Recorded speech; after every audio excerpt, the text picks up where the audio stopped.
I feel like it would be great to hear a little bit about this element of sound as an introduction to this exhibition in particular.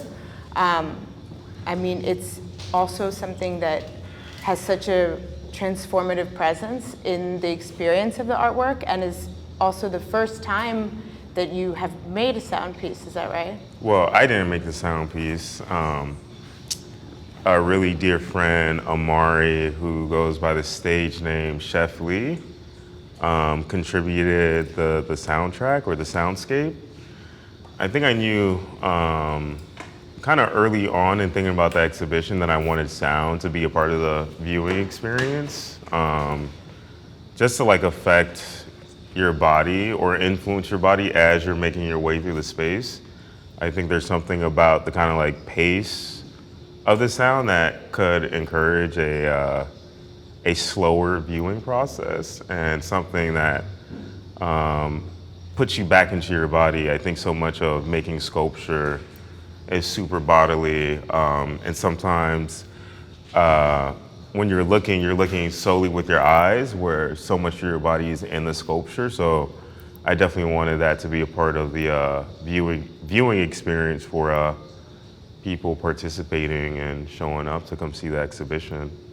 And what was the process like of working with your collaborator on the piece, or did they come up with it entirely on their own? No, we kind of like go back and forth. His studio is a couple blocks away from my studio, so we're kind of like knocking on each other's doors. He was coming by, seeing the paintings develop, seeing the sculptures develop, kind of like we were like chopping it up about just what was going on like visually in the works, and he was interpolating them. I would go to his studio and he would show me loops and things that he was working on. I was like, that sounds good, that sounds great. This one is a little bit too active, so that was kind of like the back and forth. But I feel like we spent very minimal time actually working on it, and just most of our time just like hanging out, talking, chopping it up. And actually, I wanted to thank you so much, Sterling, for joining us. Actually, right before we came in today, I was curious. I had this feeling that you had also worked with music in some capacity, and I think I was right. Is music and sound something that you also have worked with before? Yeah. I mean, to be honest, music was like the way that I started to understand visual vocabulary. It was it was like freedom for me as a early teen, was being able to, hold an album, listen to it at the same time. I was very lucky. I was in proximity to Washington, D.C. and Baltimore, so kind of like Reagan era, hardcore punk scene. But everything was so visual, like the flyers. Everybody did shows at like the fire hall or the college gymnasium. Minor Threat or like Rites of Spring, Bad Brains, and that for me started to become like the way that like I started to like think about art, was the way musicians kind of interpolated their kind of music into visuals, and that packaging was kind of like part of that. So that was definitely like a big influence for me as an artist. But I played music, and I wound up being in a couple of bands, and we toured, and then I just stopped. But I listen to music all the time. I think that's one of the things that I love about Los Angeles, is that you spend so much time in your car. And I don't talk on the phone in my car. I just listen to music, and it's really like, I get like a good hour and a half of just music listening in the car, and then not so much in the studio. But about 6 years ago, I started playing music again, and it's been great. Yeah. I mean, that's something that also like in both of your practices that I feel like, you know, is you know, kind of an essential part of it, and one that I think is key is this idea also of like the interdisciplinary nature of the way that you both work. I mean, this show in particular has bronze sculptures, clay sculptures, paintings, installation, sound, light, and yeah, I know that, you know, that's a kind of important part of both of your works, is like how it doesn't necessarily conform to like one thing or the other, but your painting practice or your drawing practice informs your sculptural practice, or that it kind of moves between things. I just wanted to ask a little bit, Woody, if you could talk a little bit about, actually, if we could start even talking about the drawing practice and the work that we see in the other room here, and if that's something that you've continually done alongside your sculptural practice, or how one thing has informed the other. I mean, I think I got into art, you know, by drawing. You know, I drew ever since I was like a little kid. I don't know, I've just always had this relationship with making small drawings. When I was younger, I got hella bullied, so I would like draw myself as like a Dragon Ball Z character or like a superhero, just like beating everybody up who was like tormenting me. So I have like this super like intimate, like emotional connection with drawing. I travel with a sketchbook. A lot of times when I'm trying to like ideate, like the first thing that I do is like make a drawing. But I guess, you know, it's like changed over the course of, I don't know, just like making art. More recently, I've gotten more into woodworking, and like the woodworking and like making ceramics is like super kind of like, I have to plan, and it's really like physical. And before I was making drawings that were like super tight, or like paintings that were like a little bit tighter, drawing the compositions out and like, you know, approaching the canvas kind of like more systematically. And then I just needed space to be like, fuck it. Like, let me just like get loose and kind of like, you know, feel out in a different way. So I don't know, most of the time I end up like drawing as like the first step, like in the mornings or something, but I do go through phases of just like getting burnt out from making like ceramics and sculpture, and you know, also like traveling. It's nice to like have something to like be able to like still be creative. So yeah, how about you, Sterling? I don't know. I mean, I guess I've always like had this manic demeanor, and I don't think that I could like really. I think I could like stick with one thing, you know, and I mean, I just wound up very lucky that I get to do what I do. But I also find that there's like a couple of different things that shift for me. You know, if I'm working in this ceramic studio and it's been 2 weeks where, you know, something's been in the kiln and we pull it open, and if it works, you know, like 30 minutes later, then you go into the painting studio and that is still with you. And then after that, you know, sit down at a sewing machine and that's still with you. Like, it's inevitable that these things wind up becoming a hybridization of like the lineage of just traversing between mediums.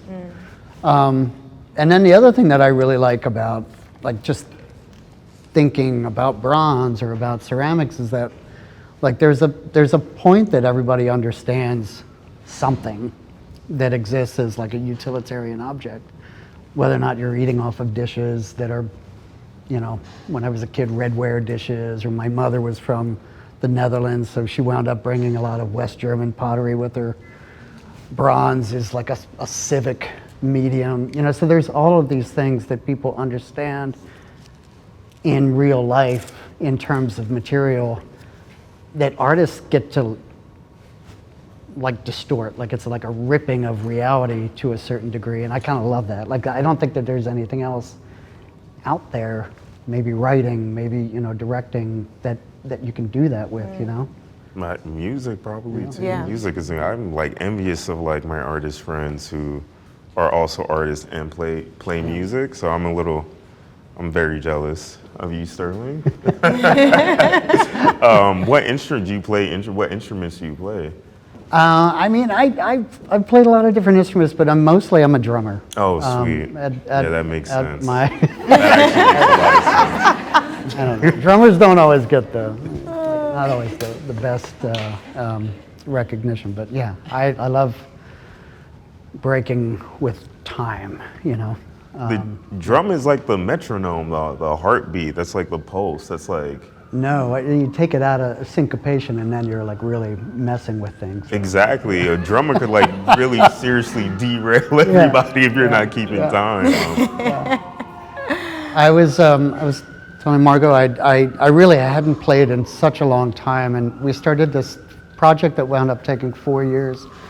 We documented every penitentiary in the state of California by helicopter, and it was like something about thinking not only about the way that you experience these things aerially, but also thinking about like people's experiences in incarceration versus, you know, free, and that time is a distortion in that way too.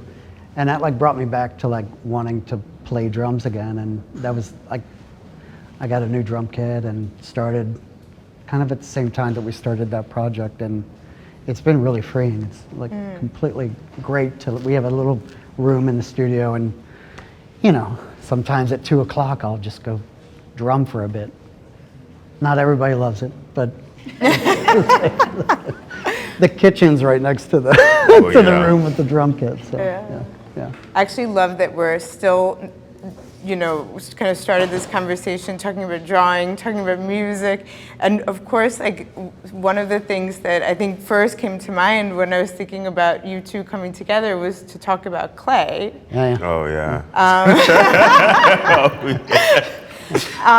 And actually, like we were talking about this a little bit before, but I feel like as someone who's like newly come to California too, like how deep the history of artists working with clay is here, and also just how much innovation and experimentation and like kind of coming at it in an angle like has happened with artists in California in particular, and their use of this medium.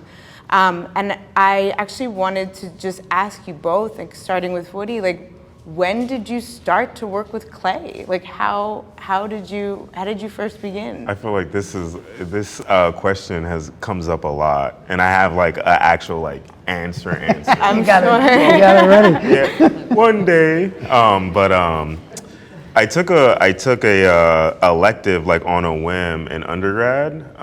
One of my buddies, like roommate, was just like, "Oh, you should try making sculpture. Like you're making all these drawings and whatnot. What would these look like three-dimensionally?" And I just like on a whim followed his advice and took an elective. And I remember like the first like pinch pot I made, something happened as I was like touching the clay. I was like maybe 19, 20, where everything that I needed to know about my past and future was in the material. And yeah, it's like proven itself to be true, because like since that moment, as frustrating as like ceramics could be, it's been like the thing that I've like really dedicated myself to do, like not knowing how, not knowing why. I just like, I want to do this thing. How do I do this thing as much as I can? So it was just like a simple kind of like interaction. That's been the thing that's propelling me forward. But I don't know, there's so many different histories that converge around like ceramics and clay. So that's also been like the door to help, you know, spark my curiosity in terms of like looking at my past, looking at, you know, the different cultural implications of ceramics and clay. But yeah. And how about you? I started in 1999, and I had this friend, and she was studying to be an art therapist, and they were like, at the time, they were like, one of her like classes was like clay kneading exercises. And, you know, I mean, I was like a lot of other artists, you know, my age at the early, 2000, like kind of steeped in French postmodernism, like everything was about Baudrillard and the simulacra. And I was like really critical of her, and she was like, no, this is like the innate, like this is like you have the capability to receive this and make a gesture with it without having anything that was conditioned. And she convinced me to take a community class with her. And it was, I've said this before, I don't know if anybody, it was like all this, it was lots of different age people. There was like some like, I don't know, these like troubled youth kids doing it, grandparents. It was like really, really like spread out. And nobody had like come to the class to like make art. It was just like a weekend class in Chicago.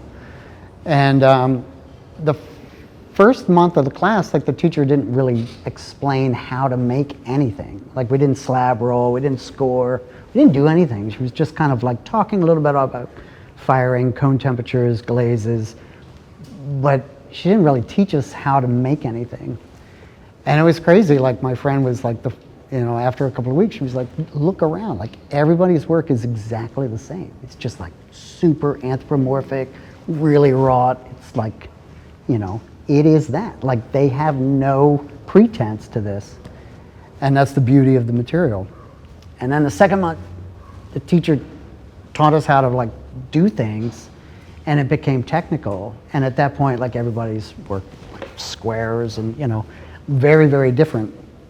But I remember the first firing, like everybody put their projects too close together, and we wound up glazing and bisquing at the same time, and everything. Like there was like 3 sculptures from 3 separate people that all like fell on top of one another and fused together. And, my friend was like the first one to be like, do you understand this? Like, get out of your head. Like, this is primitive. And ever since then, like, I was like, oh my God, I approached this from a very, like, theoretical viewpoint, but it really is, like, the initiation of like, Yeah. non-conformative, innate, immediate, like, art making. Yeah. It's interesting because I feel like it's certainly one of these mediums that, like you were saying, like has these very, like these traditions, like associated with it that are so strong. And it's interesting, I think, like when approaching any medium, like to think about how artists then like through experimentation and also failure, like you were mentioning, can come up with something that can produce something else that you would never expect. And actually, I wanted to ask a little bit about failure. Obviously with clay, there's a lot of failure as part of the process, right? Like you are, you're making something and spending all of this time in the creation of it, and then after you fire it, like you have no idea, like if it's going to hold up or not.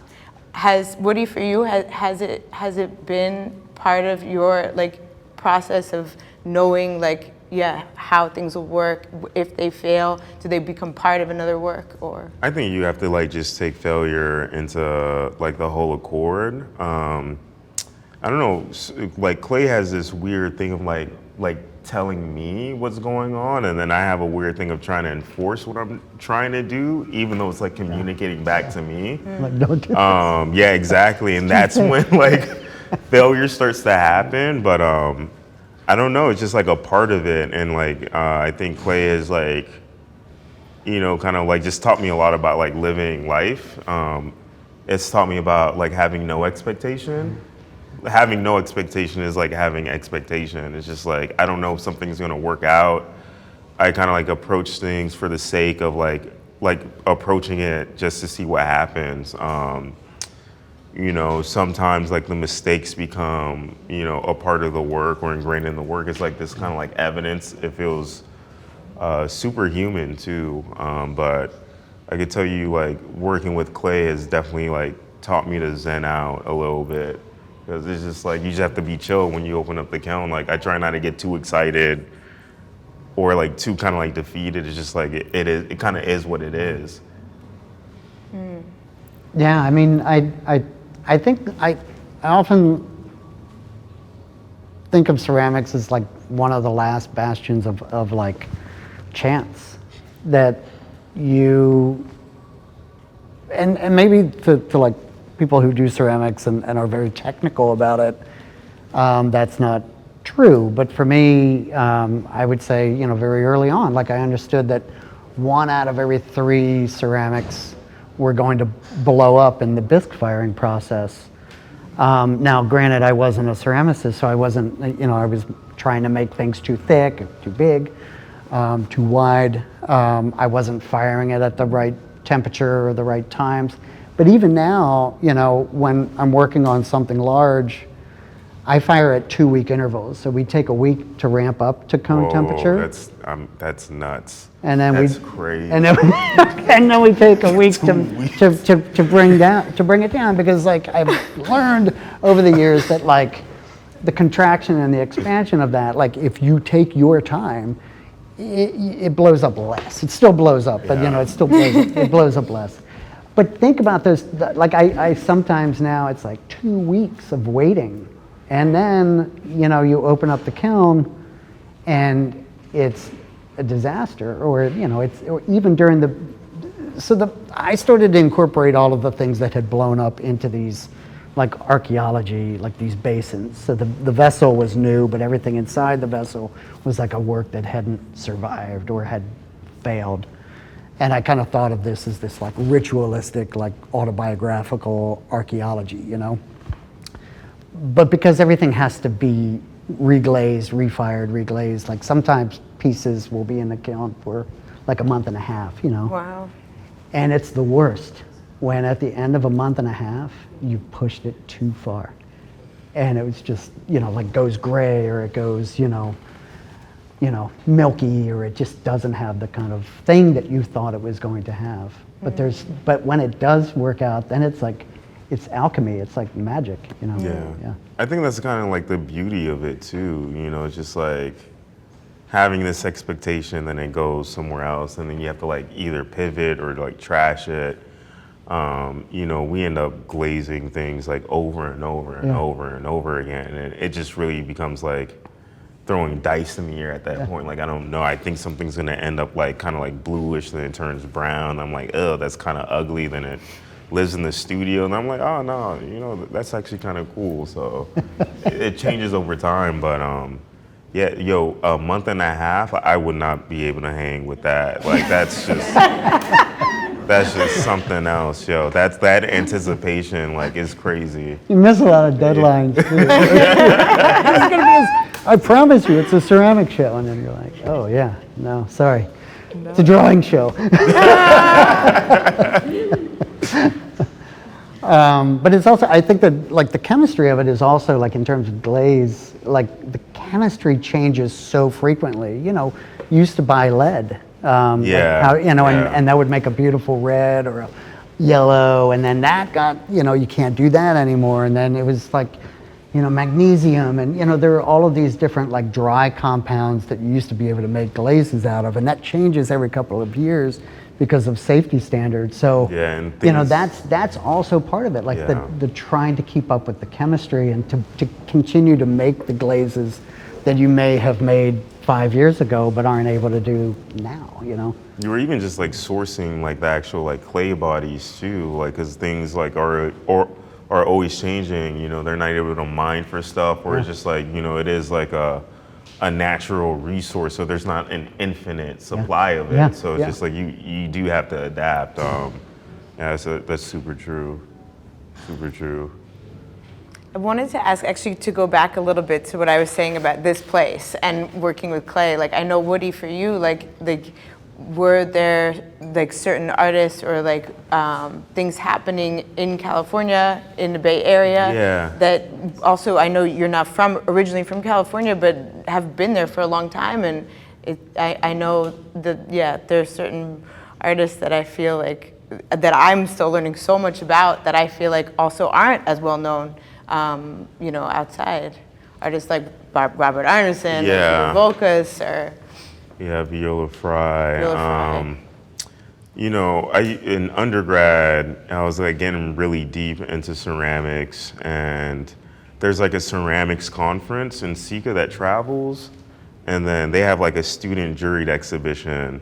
And I was like looking at student work, and everything that I liked was coming out of California, specifically CCA in the Bay. It was just like multimedia, like just like weird kind of like, yeah, mixed media stuff. I felt like, oh, this kind of like makes sense, you know? So, yeah, that's was like my initial like draw to California. Then I took a art history class in undergrad. I was just like, huh, all these amazing ceramic artists are in California. I probably need to get my ass there too, to like figure out making clay work. But I think like, I don't know, I don't think it's coincidental. I think there's like something about the energy connection to like land and nature, and just like the kind of like pace that like Californians like move at, that attracts like a certain type of like kindred energy to be out here and like make clay work. So It's like the Joan Didion drive, you know. Yeah. I mean, I didn't know this history when I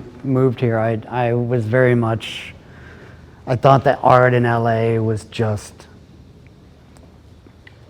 crazier than any other art being made anywhere else at the time.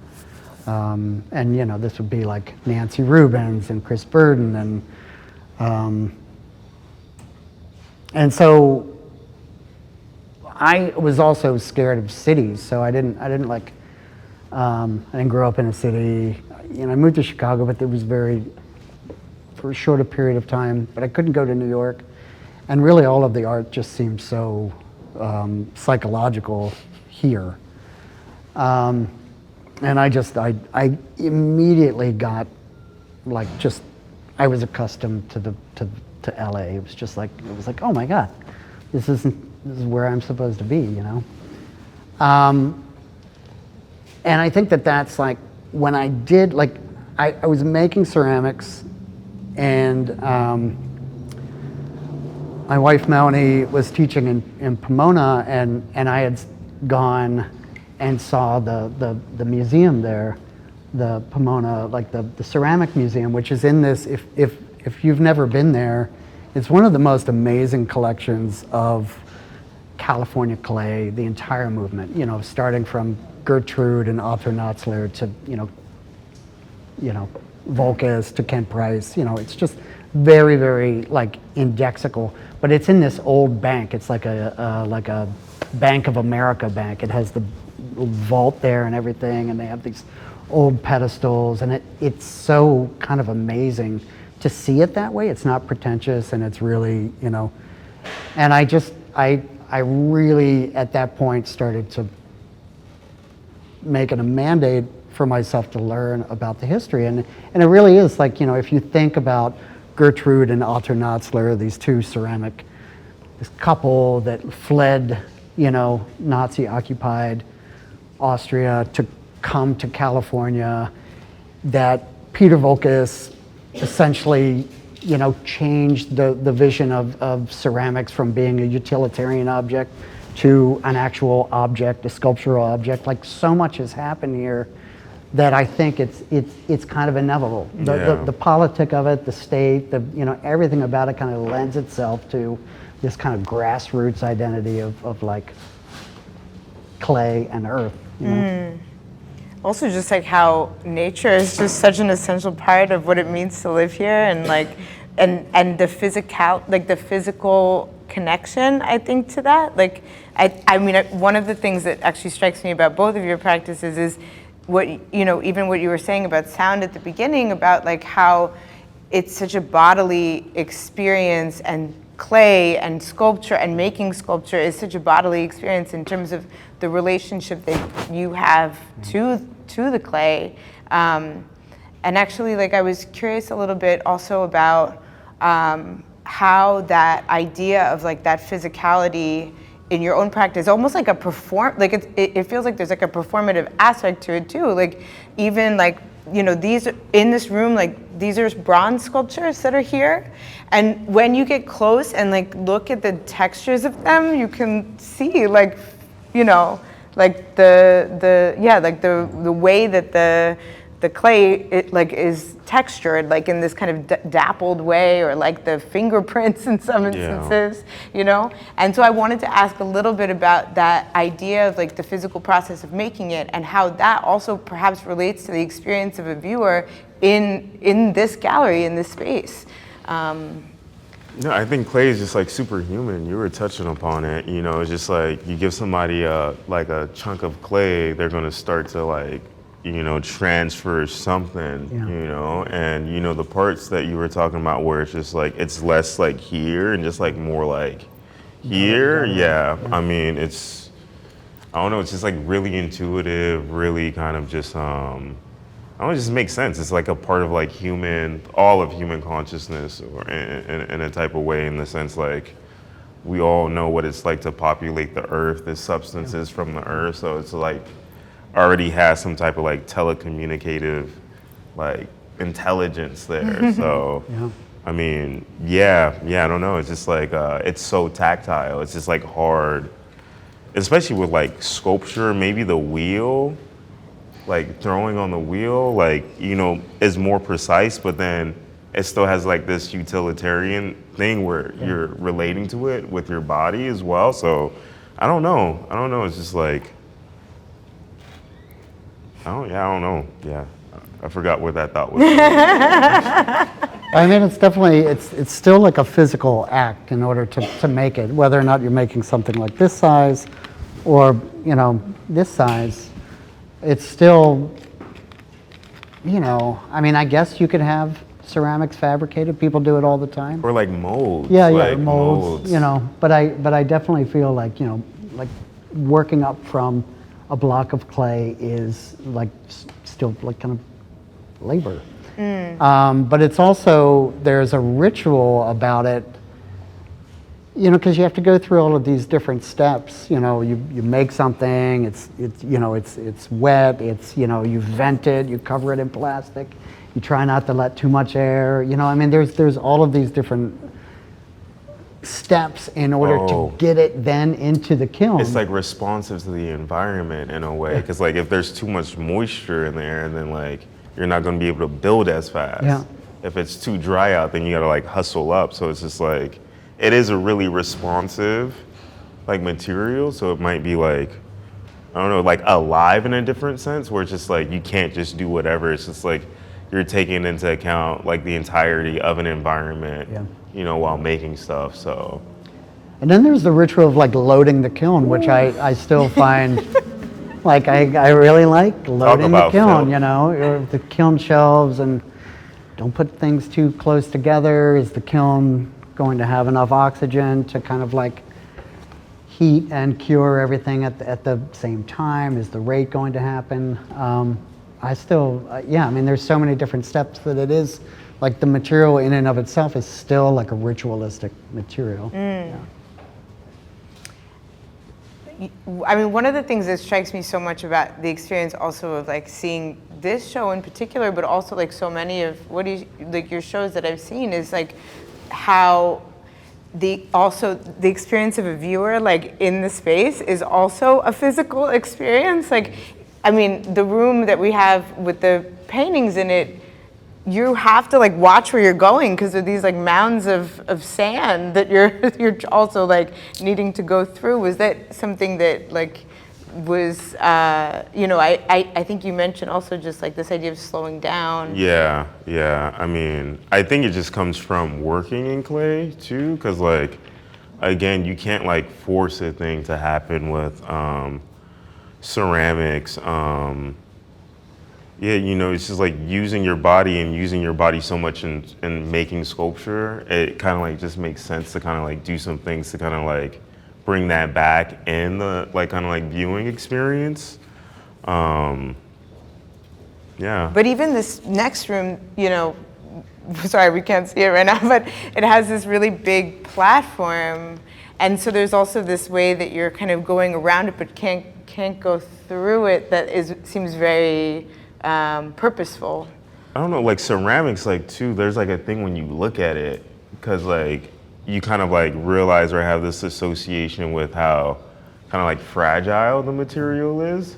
So I think like, at least, for me, like things are like hella wonky and like look like they want to lean this way. So there's like a transference of that energy where it's just like, a lot of times things are in the studio and then I'm like looking at it and it's making me tight. Like I'm Yes. like, oh boy. And I'm like, oh yeah, that's cool. It's like I'm having like a physical kind of like reaction to it. Yeah. I mean, and in your work, like you have to literally like watch where you're going sometimes, like in terms of like you're like navigating your own, especially with like the sculptural work, like the large scale work that you are navigating through, right? Yeah, we're firing something right now. It's this cauldron, and it has this big. It's like I've been doing these smaller mortar and pestles, and I was like, oh, I want to do like a real cauldron size, mortar and pestle. And so I made this like really long 8-foot, pestle to place into the mortar. And it's so, it's like, we've fired it now 5 times. And each time the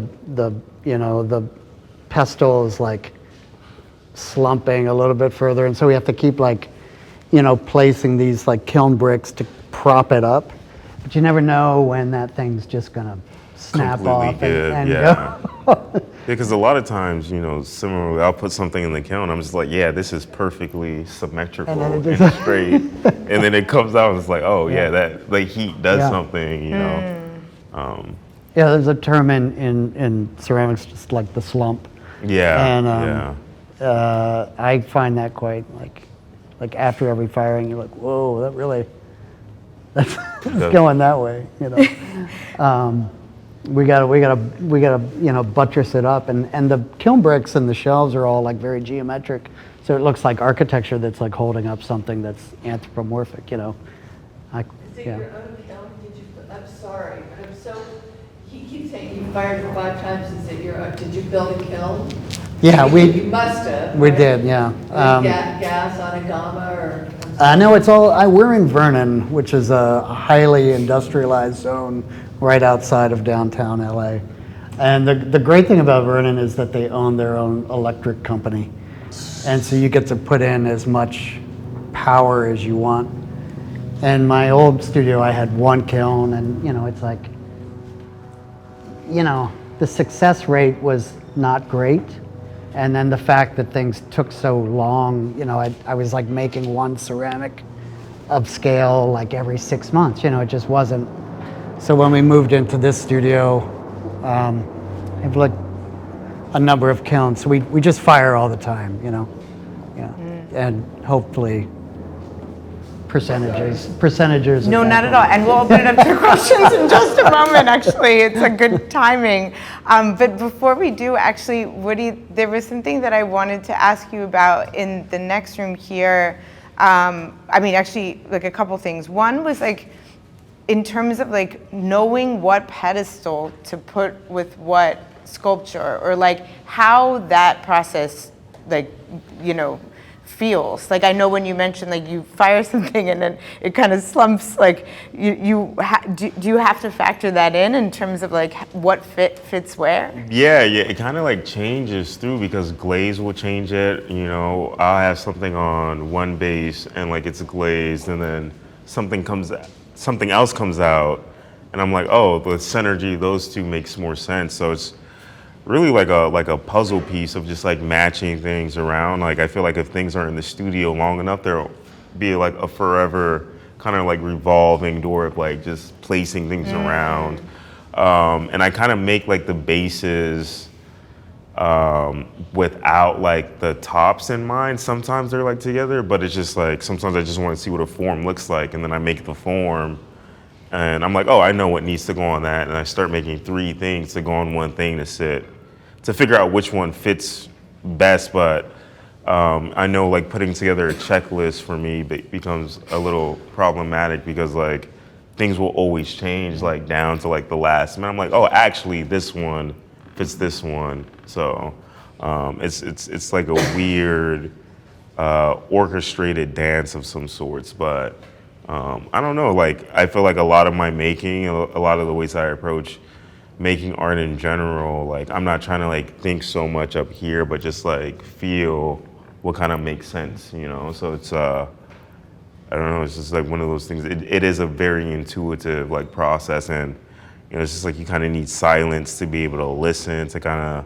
process and see which one kind of like is at home with a particular base. So, yeah.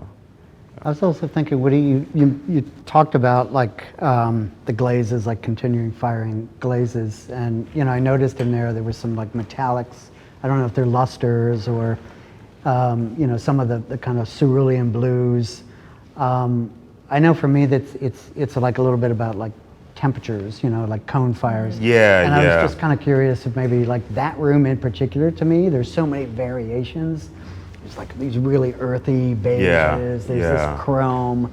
I was just wondering if you could talk about like how you approach like just glazing when you glaze something. I mean, if you come to the studio, we have like a wall of like tiles, and we're constantly like layering things and seeing how things look, seeing how red looks like on top of like a brown, and it's just like hundreds and hundreds of different test tiles, and then you glaze the test tile and like you like put it on the form and it looks completely different because it's on a whiter surface. You know, I realized early on that cone 10 isn't for me. I also don't do gas.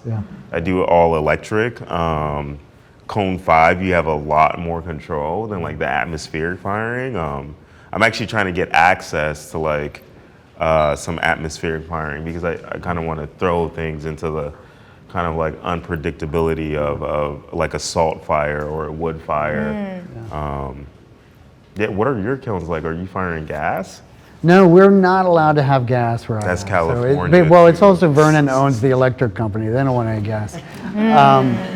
So we run electric. But it's like, you know, sometimes like there will be a shard from like 12 years ago that gets incorporated into a newer, you know, basin or a newer work. And, you know, that shard may have had a lead-based glaze on it, and then it's being mixed with, you know, a newer glaze. And sometimes the fusion of that, like these glazes were never meant to go next to one another, and their firing temperatures are like completely different. So when you do that, sometimes it washes out. You get like a gray or, you know, like a dark brown. But other times it's like they create completely, I had like a basin a few years ago that kept firing, and there was no blue in it whatsoever. And the whole thing just turned blue. Yeah. And it's like, you just have no idea why, you know? Yeah. Do you take notes at all, or you just? Yeah, you're not. I don't think you're the note taking. We have an iPad. We like take a photo of it for it. I usually, with my phone, I'll be like, I use these glazes here. You know, so I work with the studio team, and you know, we have like a system of like taking notes. But before, I did not take any notes. Sometimes I would, sometimes I wouldn't. I was just like really inconsistent.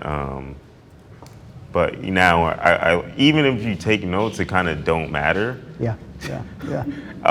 So I feel like now, like it's just like, I don't want to say like a free for all, but you get enough like juice underneath your belt, you could kind of just make executive decisions on what needs to happen. Yeah. All right, well, I'm gonna actually just finish it on one question. I mean, I'm loving this technical conversation because it's fascinating. It really is fascinating, like to hear from you both about like the way that the magic happens, you know? Like it is, it's like a lot of like planning, but it's also, yeah, this way that the alchemy of it all comes together. But Woody, there's this this animal in the next room, and when we were going through the show a couple days ago, it felt to me like somehow like a kind of key, which is this two-headed bird that's on top of the sculpture in there. And I was curious if you could talk a little bit about what it is and perhaps like why it was resonating for you. So I like recently read the Upanishads, which is like a Hindu spiritual text. And there's a fable of two birds, one bird on a higher branch, another bird on a lower branch. Both of them are eating fruit. The one bird on the lower branch is like eating sweet fruit and bitter fruit and is getting all like turnt, just like hype when it's like sweet and just like hella like sad and emotional when it's bitter. So one day the lower bird goes up to like the higher branch and is like, yo, what are you eating up here? Like, you're just so at peace, so at zen. You know, the lower bird finds out that the higher bird is eating bitter and sweet fruit, but it's just at peace that it's eating fruit all just in general. So I kind of, I don't know, just like really resonated. And kind of like the themes of like, I don't know, again, like, I don't want to say zen, but like being the same in both my joy and my pain, you know, is like really resonating, you know, so it's just, I don't know, and how do you contain that, you know, as like one kind of like entity. I think like that's a part of like being alive. Sometimes we're able to access this like higher version of ourselves, and a lot of times we're just like on an emotional roller coaster, not knowing what's going on. So I don't know, it was just like beautiful to like read that, and I was like, I just felt, yeah, the two birds. I mean, you wouldn't know the fruit was sweet unless you had the bitter one, right? Exactly. That's I think that's like the moral of of that story, right? Totally. Yeah, beautiful. All right, well, I'm sure there's lots of burning questions, so let's take a few, if anyone has any more. Oh, look at that. All right. How about that? When you talk about your studio practice, you say we a lot. We do this, we do that. So how big is your team? For me, it's 7 of us in total, including myself. I guess it depends on which studio. The ceramic studio is one other person, so it's pretty intimate, but it's still a we. Brian, you know, is in the studio all day, you know, kind of like technically, you know, kind of like helping me, you know, do things. Yeah, I mean, some studios, I have a few other people in, like our wood shop, but you know, it's still like, it's still pretty intimate. Like, I don't think it could grow to such a degree that it felt like a production facility. But I, like in this Bauhausian way, like I do like that there are other people in the studio, and there's like discussions, there's like, you know, comments, there's, you know, there's kind of like ridicule sometimes, you know, it's like, you know, don't do that, like, you know, hey. Just great faces when we unload the kiln, it's like, oh yeah, this is not it. So it's a we, it's a collective, yeah. Yeah, in the back here. Can you tell us about the yellow lights that are sitting there? The yellow light, the yellow light. I was like reading through this this book, Alice Bailey, The 7 Rays, which is like a creation story, using like color. It relates back to like the chakras, and like, you know, yellow, orange is supposed to allude to harmony through conflict. So kind of like peace. I was also thinking about like when you close your eyes and you're looking at the sun, and you kind of like feel like the warmth. And I think too, like a lot of exhibitions, I've like done wallpaper and painting the walls, and it's a lot of work to do that. I mean, I feel like like using light is a really simpler way at like washing the entirety of the space with like kind of like a color. I was also got really interested in just like ceramics and different like types of light. You know, it's just like taking like a test tile and just like walking around and seeing how it changes. So I was like curious to see what like, you know, what the light would do in terms of like reading the color. Also, I like kind of like creating obstacles in the sense, like I think like, you know, changing the light, you're like, what color is this supposed to be in clear light? And you don't have access to that unless you look at the preview or something, but in the space, it's just like a little bit a part of that like slower viewing and, you know, so, yeah. Yeah. Do you have meditation practices? Oh, yeah. In the studio? Yeah.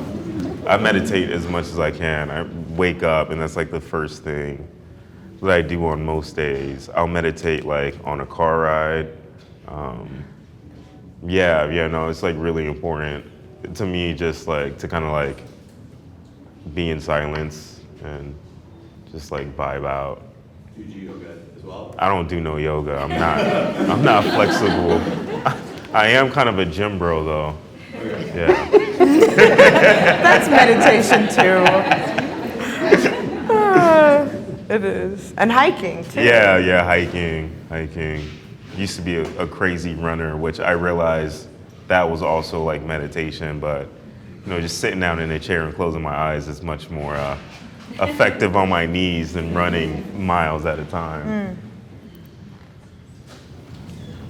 You so successfully transformed the Karma space. I really feel like, you know, during this talk and just seeing the install in general, did you have an overall sort of symbolic conceptual idea of how you're creating this environment or what it could be about? I mean, the meditative spaces and the feelings and slowing down time is really here and present and performative, but given the context of our time, it feels elegiac or sort of a psychological science fiction like space, or? Yeah, there are like a couple of like converging things. I read this like heady ass book like last year called The Kabbalion, and it's like these 7 hermetic principles, and that like really transformed the way that I like look at everything. The first 3 are like these immutable like principles, like unchangeable.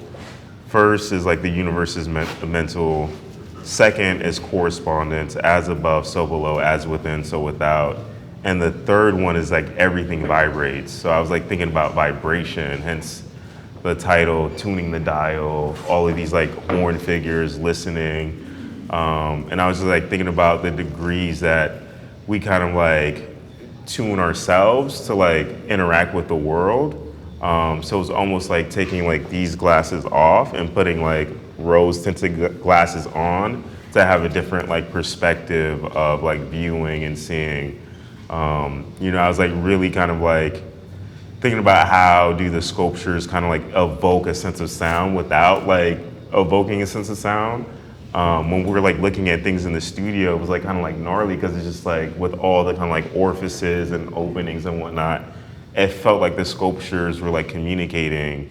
And then, you know, I just realized that like everything has like a kind of like essence to it. Everything has like an underlying like energy, and that was kind of like the main kind of like thinking about changing the space and making the decisions with the sound and whatnot. So I think I answered that question. Yeah. That's a beautiful note to end on. Thank you.